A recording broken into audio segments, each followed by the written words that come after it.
Violence against healthcare workers is not new, and instances don't seem to be decreasing. According to the Arkansas Center for Health Improvement, the violence is assumed to be underreported.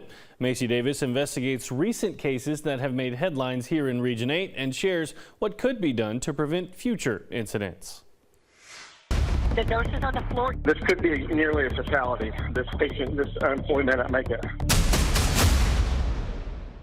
That 911 call was made just after a healthcare worker was nearly beaten to death at a Florida hospital. Investigate TV Plus obtained the voice call included in one of its special reports outlining the violence across the country toward healthcare workers. These violent outbursts are happening to individuals who are just trying to do their job by helping others. Violence against healthcare workers, it's really not a rare event, unfortunately. It's pretty widespread. This past summer, 3 big hospital systems in Northeast Arkansas had at least one incident of violence against healthcare workers. Maria Eaps was arrested in early September for second-degree battery and causing physical injury to medical personnel at St. Bernard's Behavioral Health. The affidavit said she physically assaulted 2 staff members, kicking one in the chest.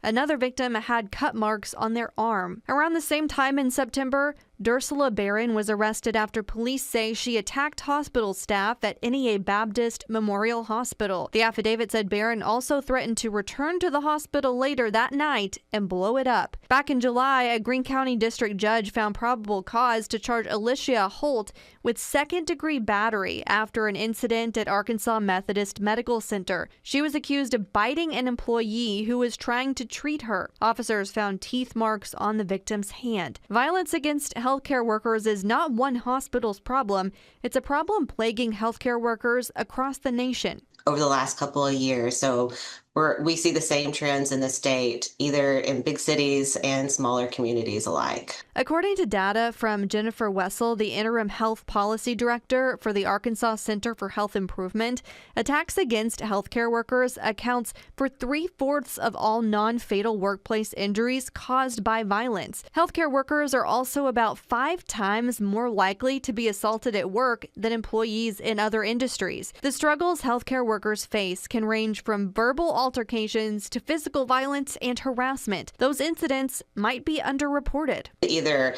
because workers fear retaliation, they feel that reporting might not lead to any action, or that the violence is just part of the job. Whether minor or severe, the violence is causing a ripple effect. We start to see that there's a lot of turnover happening at the hospitals and other facilities. Arkansas Act 753 became law in April. It makes attacking a healthcare worker a felony offense.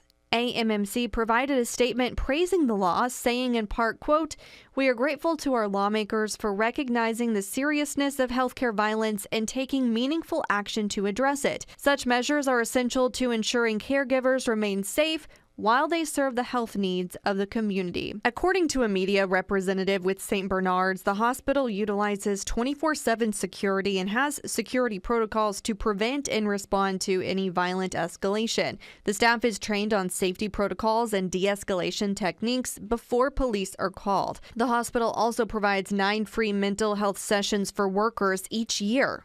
The hospital issued a statement saying in part, quote, "Healing occurs best in safe environments, and St. Bernard's takes steps daily to ensure the physical, mental, emotional, and spiritual well-being of each person who enters our facilities." Wessel said laws like Act 753 are a good start, but that only helps after the violence occurs. She said other states are looking at more preventative measures like safety plans, staff training, and incident reporting. On a national level, a bill was introduced to Congress in April that would require healthcare employers to develop a workplace violence prevention plan. We're trying to do things to get the prevention measures in place, and then continually try to support healthcare workers after fact, make sure that their feelings are valid, point them to the right directions, the right resources to help them deal with the aftermath. What can healthcare workers do when they're attacked? Even if they think it's something small, it needs to be reported. In Jonesboro, Macy Davis, live, local, now.